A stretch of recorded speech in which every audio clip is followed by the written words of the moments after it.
My name is Sarah Delude, and I am so humbled to be with you today to represent the City of Boston and Mayor Michelle Wu as we recognize the Tibetan community here in Boston. I'd like to recognize the Tibetan Association of Boston and all the members of the community who came today, our partners Plaza and Olo for helping to organize.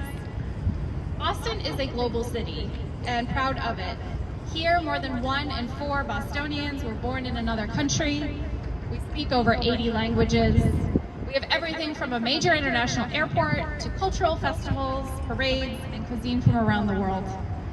And to the Tibetans who made your home here, you are an important part of Boston, enriching our city with your artistic and cultural traditions.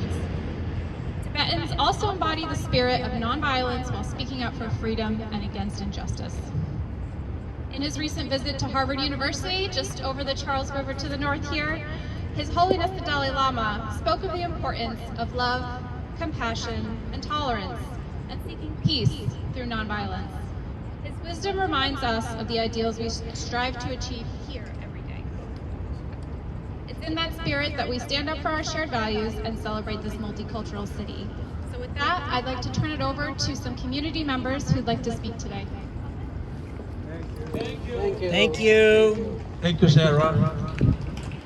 And Samulo Tari, Sumju today, thank to Deputy de la Pevala, and in Moranzo Sane Mimade, and Tanashi, Mayo, Ki Leguna Sarah, Lisa, Ni de Pede, and the name of the Chitavata, Tomada.